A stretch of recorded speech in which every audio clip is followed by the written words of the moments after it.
ଘରେ କୁକୁଡ଼ା ଛୁଆ ଗୁଡ଼ା ଫ୍ରିରେ ବୁଲିବା ପାଇଁ ବୋଲି ସେମାନଙ୍କୁ ଆମେ ଆଜି ଡାଇପର ତିଆରି କରୁଛୁ। ପ୍ରଥମତଃ ଏଇଟା ଆମେ ୟୁଟ୍ୟୁବରେ ଦେଖିଲୁ ମାନେ କୁକୁଡ଼ା ଛୁଆମାନଙ୍କୁ ଡାଇପର ଗୁଡ଼ା କେମିତି କ'ଣ ତିଆରି କରନ୍ତି। ଆଉ ତୋବ ସପିଂ ସାଇଟ୍ରେ ବି କୁକୁଡ଼ା ଛୁଆ ଗୁଡ଼ାକୁ ମାନେ ସେପାରେଟ୍ ଡାଇପର ଗୁଡ଼ା ମିଳୁଛି। ତ ସେଥିପାଇଁ ବୋଲି ଆମେ ମାନେ ସେଥିରେ ଅର୍ଡର କରିବା ବଦଳରେ ହିଁ କଭର ଡାଇପର ଗୁଡ଼ା ତିଆରି କଲୁ। ପ୍ରଥମେ କ'ଣ କି ମାନେ ତଳେ ଆଡ଼ରୁ ଡାଇପର ଗୁଡ଼ା ପିନ୍ଧେଇବାକୁ ପଡ଼ିବ। ଡାଇପର ତ ନୁହଁ, ସେ କଭର ଗୁଡ଼ା।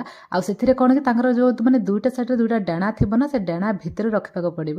ଆଉ ତାପରେ ଆପଣ ମାନେ ଦୁଇଟା ୱେରେ ଏଥିରେ ମାନେ କୁକୁଡ଼ା ଗୁଡ଼ାକୁ ଏମିତି ପିନ୍ଧେଇ ପାରିବେ। ପ୍ରଥମେ ତ ମାନେ ସେଠି ମାନେ ଗଣ୍ଠିଟା ବି ବାନ୍ଧି ପାରିବେ। ନାଇଁ ଯଦି ମାନେ ଗଣ୍ଠିଟା ବାହାରି ପଡୁଛି ତାହେଲେ ସେମିତି ମାନେ ଏଇଠି ମୋ ହଜବେଣ୍ଡ ଯେମିତି ମାନେ ରୋଲ କରୁଛନ୍ତି, ରୋଲ କରିକି ଆପଣ ମାନେ ସେଲୋ ଟେପ୍ ବି ଲଗେଇଦେବେ। ସେଲୋ ଟେପ୍ ଲଗେଇଲେ ବି ମାନେ ପୁରା ଟାଣ ଏମିତି ପିନ୍ଧେଇକି ନା ବାଲକୋନିରେ ଛାଡ଼ି ଦଉଛୁ, ତାକି ମାନେ ବାଲକୋନିଟା ପୁରା ନିଟ୍ ଆଣ୍ଡ କ୍ଲିନ୍ ରହିବ। ଆଗରୁ ତ ମାନେ ଏମିତି ନର୍ମାଲି ଛାଡ଼ି ଦଉଥିଲୁ ଯେତେବେଳେ ମାନେ ବାଲକୋନିଟା ବହୁତ ଗନ୍ଧିଆ ହେଇଯାଉଥିଲା। ଅଗଷ୍ଟ ଫାର୍ଷ୍ଟ ୱିକ୍ରେ ମୁଁ କୁକୁଡ଼ା ଛୁଆ ଗୁଡ଼ା କିଣିଥିଲି। ଗୋଟେ ମାନେ ପିଙ୍କ କଲର ଆଉ ଗୋଟେ ହେଉଛି ଗ୍ରୀନ୍ କଲର, ମାନେ ବହୁତ ଛୋଟ ଛୋଟ କୁକୁଡ଼ା ଛୁଆ ଗୁଡ଼ା। ଯଦି ଆପଣମାନେ କେହି ଦେଖିନାହାନ୍ତି ତାହେଲେ ମୁଁ ମୋ ଚ୍ୟାନେଲରେ ବହୁତ ସର୍ଟ ଭିଡ଼ିଓ ଲଙ୍ଗ ଭିଡ଼ିଓସ୍ ବି ରଖିଛି।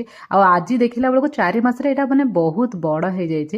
ଆଉ ଭିଡ଼ିଓସ୍ ବନେଇବା ପାଇଁ ବୋଲି ମୁଁ ବହୁତ ଏଫର୍ଟ କରୁଛି। ଯଦି ଆପଣମାନଙ୍କୁ ଏଇ ଭିଡ଼ିଓଟା ପସନ୍ଦ ଆସିଲା ଆଉ ମୋ ଭିଡ଼ିଓରେ ଆପଣମାନେ ଯଦି କିଛି ନୂଆ କଣ୍ଟେଣ୍ଟ ପାଇପାରୁଛନ୍ତି ତାହେଲେ ଯିବା ପୂର୍ବରୁ ପ୍ଲିଜ୍ ମୋ ଚ୍ୟାନେଲକୁ ସବସ୍କ୍ରାଇବ୍ କରିନିଅନ୍ତୁ, ଲାଇକ୍ କରନ୍ତୁ, ସେୟାର କରନ୍ତୁ, କମେଣ୍ଟ କରନ୍ତୁ। ରହିଲି ବନ୍ଧୁଗଣ, ଜୟ ଜଗନ୍ନାଥ। ଆଉ ଗୋଟେ ଭଲ ଭିଡ଼ିଓରେ ଦେଖ